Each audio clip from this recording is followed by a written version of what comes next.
ಸಾಧನೆಯತ್ತ ಚಲಿಸುವ ರಥಕ್ಕೆ ಗುರುವೆಂಬ ಸಾರಥಿ ಸಿಕ್ಕರೆ ಯಶಸ್ಸೆಂಬ ಗುರಿ ಕಟ್ಟಿಟ್ಟ ಬುತ್ತಿ. ಈ ಮೂಲಕ ಸೋಲಿಗೆ ಸವಾಲಾಗಿ ನಿಲ್ತಾನೆ ವಿದ್ಯಾರ್ಥಿ. ಗಮನಿಸಬೇಕಾದ ವಿಷಯ ಅಂದ್ರೆ ವಿದ್ಯಾರ್ಥಿಯ ಗೆಲುವಿನಲ್ಲಿ ಗುರು ವಹಿಸುವ ಪಾತ್ರ. ಇವರನ್ನು ಪಡೆದ ವಿದ್ಯಾರ್ಥಿ ಸಾಧಕನಾಗ್ತಾನೆ. ಆತನ ಹೆಜ್ಜೆ ಗುರುತು ಸದಾ ಅಚ್ಚಳಿಯದೆ ಉಳಿಯುತ್ತೆ. ಮತ್ತೊಂದೆಡೆ ಗುರುವಿಲ್ಲದವ ಬೆಳಕೊಂದರ ಆಸರೆಗೆ ಹೋರಾಡ್ತಾನೆ. ಸಾಧಿಸುವ ಹಂಬಲವಿದ್ರೂ ಸಾಗದ ಹಾದಿ ಕಾಣದೆ ಕಂಗಾಲಾಗ್ತಾನೆ. ವಿದ್ಯಾರ್ಥಿಗಳ SMS ಗಳಿಗೆ ವೇದಿಕೆಯಲ್ಲಿ ನಿತ್ಯ ತಜ್ಞರು ಉತ್ತರಿಸ್ತಾ ಇದ್ದಾರೆ. ವೃತ್ತಿ ಜೀವನದ ಬಗ್ಗೆ ಮಾಹಿತಿ ನೀಡ್ತಾ ಇದ್ದಾರೆ.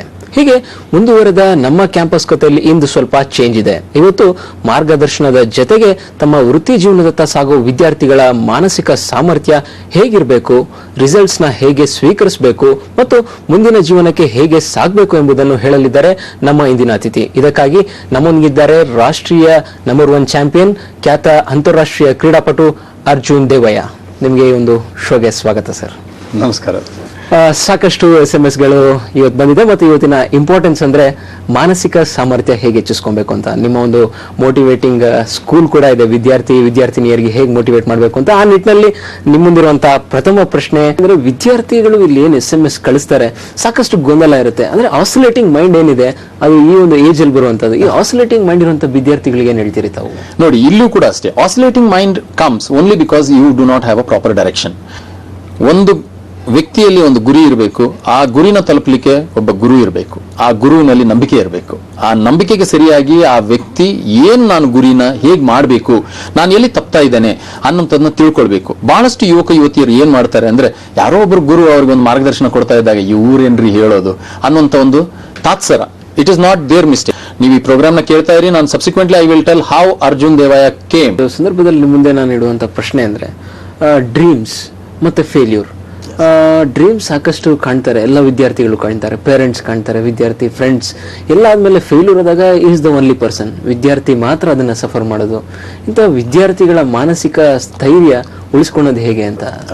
ನಾನಿಲ್ಲಿ ಚೇತನ್ ಅವರೇ ನನ್ನ ಬಗ್ಗೆನೇ ಹೇಳಲಿಕ್ಕೆ ಇಷ್ಟಪಟ್ಬಿಡ್ತೇನೆ. ಯಾಕೆಂದ್ರೆ ಅದು probably it may answer this question to the students. ನಾನು ಕೂಡ ಈಗ ಏನು ಯುವತಿಯರು ಕನಸು ಕಾಣ್ತಾ ಇದ್ದಾರೆ ಹಾಗೆ ನಾನು ಕೂಡ ಕನಸು ಕಂಡವನು. ಏನು ಅಂದ್ರೆ, ನಾನು ಫೈನಲ್ ಇಯರ್ ನಲ್ಲಿ ಇದ್ದಾಗ ಸುಮ್ಮನೆ ಹಾಗೆ ಮಾಮೂಲಿಯಾಗಿದ್ದವನು, ಎಲ್ಲ ಸ್ನೇಹಿತರ ಜೊತೆ ಓಡಾಡ್ಕೊಂಡು ಎಲ್ಲ ತಮಾಷೆ ಮಾಡ್ಕೊಂಡಿದ್ದವನು. ಹಾಗೆ ಕ್ರೀಡಾರಂಗದಲ್ಲಿ ಎಲ್ಲ ಕಾಲೇಜ್ ಲೈಫ್ ಮುಗಿದೋಗುತ್ತೆ, college life is a golden life, let me also enjoy the college life ಅಂತೇಳಿ ಹೇಳಿ ಎಲ್ಲಾ ವಿಷಯದಲ್ಲಿ ಭಾಗವಹಿಸಿದಾಗ, ಸುಮ್ಮನೆ ಕ್ರೀಡೆಯಲ್ಲಿ ಕೂಡ ಸುಮ್ಮನೆ ತಮಾಷೆಗಾಗಿ ಭಾಗವಹಿಸಿದಾಗ ನನಗೆ ಮೊದಲನೇ ಕನಸು ಕಂಡಿದ್ದೆ, ನನಗೆ ಇದನ್ನ ಯೂನಿವರ್ಸಿಟಿ ಬ್ಲೂ ಆಗ್ಬೇಕು ಅಂತೇಳಿ. First year it self I became university blue. ಆದ್ರೆ ಅಲ್ಲಿಗೆ ನಿಲ್ಲಿಲ್ಲ ಜರ್ನಿ. ಯಾಕೆ ಅಂದ್ರೆ, ಒಂದು ಕಡೆ ನಮ್ಮ ಕನಸು, ಒಂದು ಕಡೆ ನೀವು ಹೇಳಿದ್ರ ಕೊನೆಗೆ ಅದು ಫೇಲ್ ಆಯ್ತು ಅಂದ್ರೆ ವಿದ್ಯಾರ್ಥಿಗಳೇ ಸಫರ್ ಆಗ್ತಾರೆ ಅಂತೇಳಿ. ನೀವು ಸ್ಟಡೀಸ್ ದೃಷ್ಟಿಯಿಂದ ಹೇಳಿದ್ರೆ ಇದನ್ನು ಕೂಡ ಸ್ಟಡೀಸ್ಗೆ ಅನ್ವಯಿಸ್ಕೊಂಡ್ರೆ, ಫೇಲ್ ಆದಾಗ ವಿದ್ಯಾರ್ಥಿ ಖಂಡಿತವಾಗ್ಲೂ ಶುಡ್ ನಾಟ್ ಫೀಲ್ ಬ್ಯಾಡ್. ಯಾಕೆ ಅಂದ್ರೆ, ನಾನು ಬಹಳ ಸ್ಪಷ್ಟವಾಗಿ ಹೇಳಲಿಕ್ಕೆ ಇಷ್ಟಪಡ್ತೇನೆ, ನಿಮ್ಮ ಎಫರ್ಟ್ಸ್ ಇಂಟ್ಯಾಕ್ಟ್ ಇದ್ರೆ ಖಂಡಿತವಾಗ್ಲೂ ಫೇಲ್ ಆಗಲ್ಲ. ದ ನೆಕ್ಸ್ಟ್ ಕ್ವೆಶನ್ ನಿಮ್ ಮುಂದೆ ಇರೋದು ಸರ್, ಏನಂದ್ರೆ ಒಬ್ಬ ವಿದ್ಯಾರ್ಥಿ ತಮ್ಮ ಹೆಸರು ಹೇಳ್ತಾ ಇಲ್ಲ, ಅವರು ಬ್ಯಾಂಗ್ಳೂರಿಂದ ಹೇಳ್ತಾ ಇದಾರೆ. ಅವರು ಈಗ ಸೆಕೆಂಡ್ ಸೆಮ್ ಇದಾರೆ. ಅವರ ಕೋರ್ಸ್ ಎಂಜಿನಿಯರಿಂಗ್, ಎಲೆಕ್ಟ್ರಾನಿಕ್ಸ್ ಮತ್ತೆ ಕಮ್ಯುನಿಕೇಶನ್. ಈಗ ಅವರ ಪೇರೆಂಟ್ಸ್ ಫೋರ್ಸ್ ಏನಂದ್ರೆ, ಎಲೆಕ್ಟ್ರಾನಿಕ್ಸ್ ಕಮ್ಯುನಿಕೇಶನ್ ಬಿಟ್ಟು ಕಂಪ್ಯೂಟರ್ ಸೈನ್ಸಿಗೆ ಶಿಫ್ಟ್ ಮಾಡ್ಕೊ. ಸೊ ಈ ರೀತಿಯ ಒಂದು ಪೇರೆಂಟಲ್ ಪ್ರೆಷರ್ಗೆ ತಾವೇನ್ ಹೇಳ್ತೀರಿ? ನೋಡಿ, ನಾನು ಆ ವಿದ್ಯಾರ್ಥಿ ಹೆಸರು ಹೇಳಿಲ್ಲ, ಆದ್ರೆ ಇಂಥ ವಿದ್ಯಾರ್ಥಿಗಳು ಬಹಳಷ್ಟು ಜನ ಇದ್ದಾರೆ. ಅಂತ ವಿದ್ಯಾರ್ಥಿಗಳ ತಂದೆ ತಾಯಂದ್ರಲ್ಲಿ ಒಂದು ಮನವಿ ಮಾಡ್ಲಿಕ್ಕೆ ಇಷ್ಟಪಡ್ತೇನೆ. Please know your child first. ನಿಮ್ಮ ಮಗುವನ್ನ ನೀವು ಅರ್ಥ ಮಾಡ್ಕೊಳ್ಳಿ. That is the reason I request those parents of such kind of children, repose confidence in your child. ಅವರಲ್ಲಿರುವಂತಹ ಪ್ರತಿಭೆನ ಕಂಡು ಹಿಡೀರಿ. No child is bad. This is my verdict. Great. ವಿದ್ಯಾರ್ಥಿ ಜೀವನದಿಂದ ವೃತ್ತಿ ಜೀವನದತ್ತ ಸಾಕಷ್ಟು ವಿದ್ಯಾರ್ಥಿಗಳು ಹೋಗ್ತಾ ಇರ್ತಾರೆ.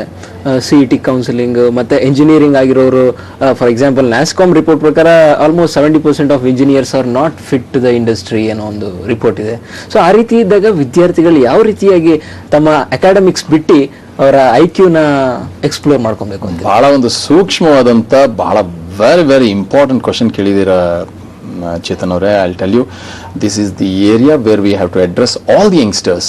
ಇವತ್ತು ಏನಾಗಿದೆ ಅಂದ್ರೆ, ಕೇವಲ ಓದಿ ಓದಿ ಓದಿ ಪುಸ್ತಕದ ಬದನೆಕಾಯಿಗಳನ್ನ ಮಾತ್ರ ತಲೆಯಲ್ಲಿ ತುಂಬಿಕೊಂಡಿದ್ದಾರೆ.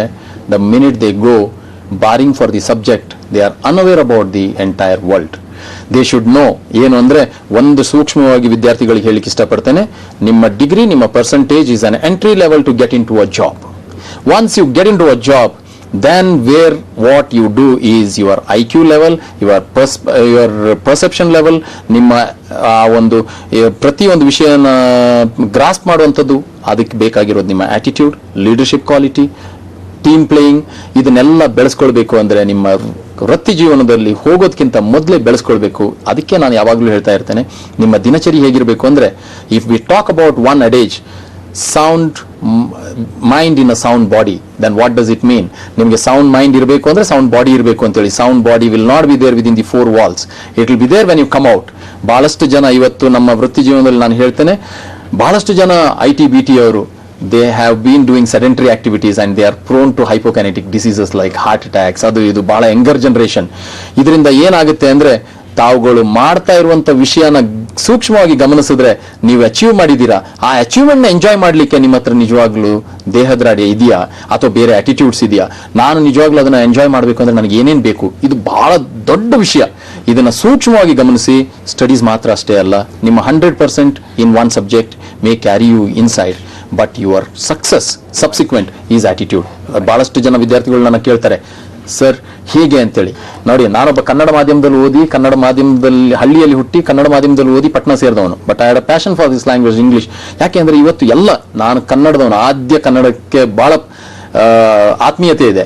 ಆದ್ರೆ ಈ ಇಂಗ್ಲಿಷ್ ಲ್ಯಾಂಗ್ವೇಜ್ ನ ಕೂಡ ತಾವು ಜೊತೆಲಿ ಯಾಕೆ ತಗೊಂಡು ಹೋಗ್ಬೇಕು ಅಂದ್ರೆ, communication has become order of the day. ಹಳ್ಳಿಯಿಂದ ಬರುವಂತ ಹುಡುಗರು ಬಹಳಷ್ಟು ಅವರಲ್ಲಿ ಕೀಳರಿಮೆ. ಯಾಕೆಂದ್ರೆ ಓನ್ಲಿ ಬಿಕಾಸ್ ಆಫ್ ದಿಸ್. ಇದನ್ನೆಲ್ಲ ನೀವು ನಿಮ್ಮ ಕಾಲೇಜ್ ಜೀವನದಲ್ಲಿ ಸರಿಪಡಿಸ್ಕೊಳ್ಬೇಕು. ವೃತ್ತಿ ಜೀವನಕ್ಕೆ ಬರುವಾಗ you should be an overall person. ತುಂಬಾ ಒಂದು ಒಳ್ಳೆ ವರ್ಡಿಂಗ್ಸ್ ಹೇಳಿದ್ದೀರಾ. ಅಂತಿಮವಾಗಿ ಎಲ್ಲಾ ಡಿಸಿಪ್ಲಿನಿನ ವಿದ್ಯಾರ್ಥಿಗಳು ಈ ಒಂದು ಪ್ರೋಗ್ರಾಮ್ ನೋಡ್ತಿರ್ತಾರೆ, ಅವರಿಗೆ ತಮ್ಮ ಲೈಫ್ ನ ರೂಪಿಸ್ಕೊಳ್ಲಿಕ್ಕೆ ಏನ್ ಹೇಳ್ತೀರಾ? With your mobile number, with in quotes. With my mobile number, okay, I'll give my mobile number. My mobile number is 98443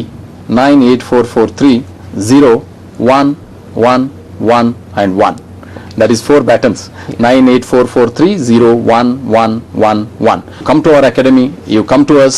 I live in Basaveshwar Nagar. ಬನ್ನಿ, ಇದ್ ಮಾಡಿ. ಖಂಡಿತವಾಗ್ಲೂ ಏನ್ ಮಾರ್ಗದರ್ಶನ ಬೇಕು, ವಿ ವಿಲ್ ಶೇಪ್ ಯು. ಒಂದು ಏನಂದ್ರೆ, ನಾನು ಯಾವಾಗ್ಲೂ ಹೇಳ್ತಾನೆ, ಯಾರು ನಂಬಿಕೆ ಇಟ್ಟು ನಮ್ಮಲ್ಲಿ ವಿಶ್ವಾಸ ಇಟ್ಟು ಬರ್ತಾರೆ, we will show them that we will shape them as extraordinary individuals. This is our promise. Right.